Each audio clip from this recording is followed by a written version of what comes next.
Hello everyone, welcome to FinDotFit Telugu. ఈరోజు Nifty 50 1.15% gain అయ్యి 22,337 points దగ్గర పాజిటివ్లో క్లోజ్ అయింది. సెన్సెక్స్ 1.01% గెయిన్ అయ్యి 73,730 పాయింట్స్ దగ్గర పాజిటివ్లో క్లోజ్ అయింది. అలాగే bank Nifty 0.51%, Nifty mid cap 50 2.52%, Nifty small cap 50 3.23% gain అయ్యి పాజిటివ్లో క్లోజ్ అయ్యాయి. నిఫ్టీ 50లో 46 స్టాక్స్ పాజిటివ్లో, 4 స్టాక్స్ నెగిటివ్లో క్లోజ్ అయ్యాయి.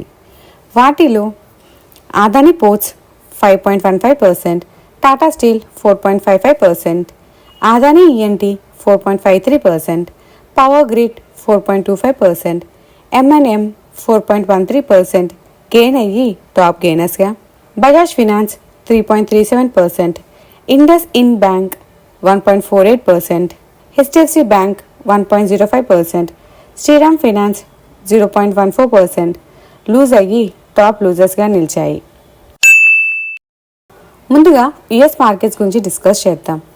లాస్ట్ నైట్ అమెరికా అధ్యక్షుడు డొనాల్డ్ ట్రంప్ కెనడా, మెక్సికో మరియు చైనాపై కొత్త టారిఫ్లను విధించిన తర్వాత ట్రేడ్ వార్ ఉద్రిక్తతలు పెరగడంతో టెక్ హెవీ నాస్డాక్ కరెక్షన్తో మంగళవారం అమెరికా స్టాక్లు నష్టపోయాయి.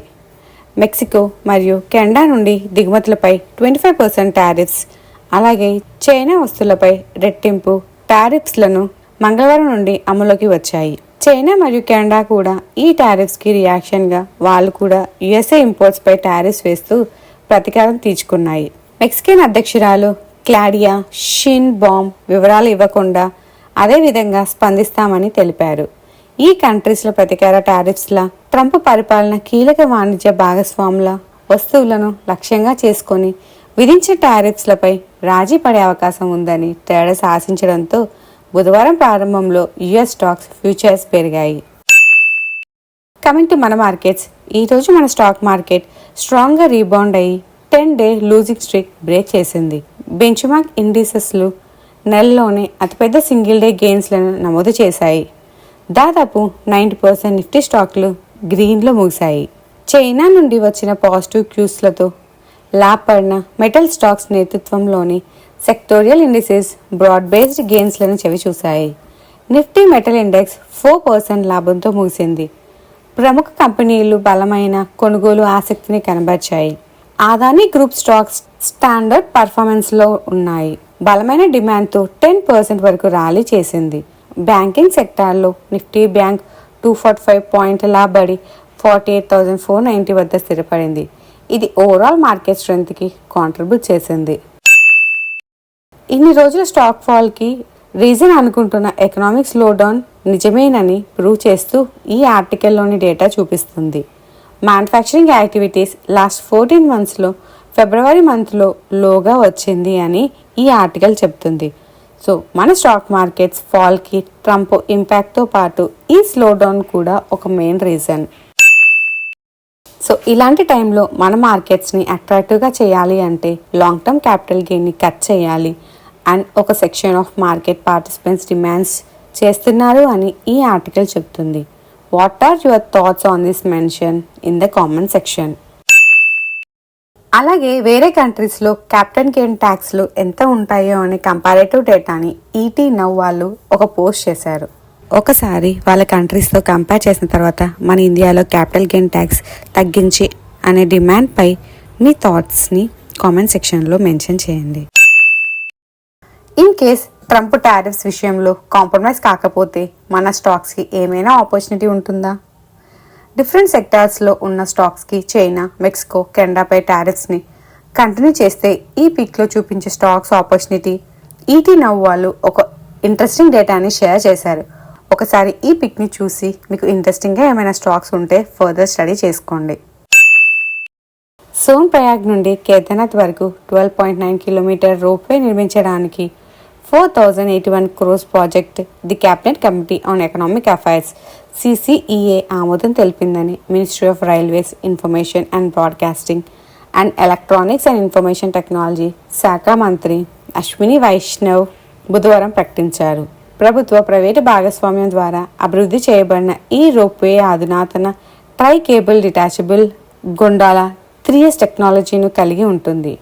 దీని డిజైన్ కెపాసిటీ వచ్చేసి గంటకు 1800 మంది passengers per hour per direction PPHPD ఉంటుంది. ఇది రోజుకు 18,000 మంది ప్రయాణికులు రవాణా సులభతరం చేస్తుంది. ఈ ప్రాజెక్ట్ పర్యావరణ అనుకూలమైన, సౌకర్యవంతమైన మరియు వేగవంతమైన రవాణా విధానాన్ని అందించడం ద్వారా తీర్థయాత్ర అనుభవాన్ని గణనీయంగా మెరుగుపరుస్తుందని, వన్ వే ట్రావెల్ టైంని ప్రస్తుతం 8 to 9 అవర్స్ నుండి అప్రాక్సిమేట్లీ 36 minutes తగ్గించగలదని వైష్ణవ్ తెలిపారు. కంపెనీ గిగిల్లాపూర్ యూనిట్ కోసం US food and drug administration హెచ్చరిక లేఖలో తీవ్రమైన లోపాలు బయటపడ్డాయి.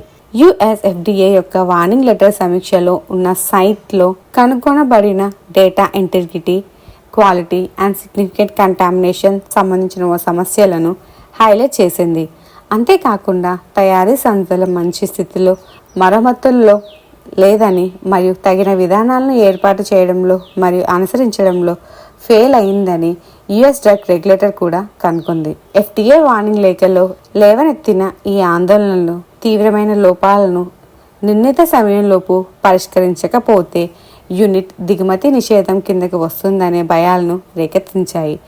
గిగిల్లాపూర్ యూనిట్ గ్రాన్యూల్స్ ఇండియా ఆదాయంలో 70% వాటాను అందిస్తుంది కాబట్టి ఏదైనా నెగిటివ్ రెగ్యులేటరీ యాక్షన్ ఉంటే డ్రగ్ మేకర్స్ ఎర్నింగ్స్ గ్రోత్ పైన ఇంపాక్ట్ ఉండొచ్చు. 7/3/2025 కార్పొరేట్ ఈవెంట్స్కి ఎక్స్డేట్కి ఉన్న కంపెనీస్ లిస్ట్ ఏంటంటే: metro brands limited interim dividend ₹3 per share, special dividend ₹14.5 per share. SBI life insurance company limited interim dividend ₹2.7 per share.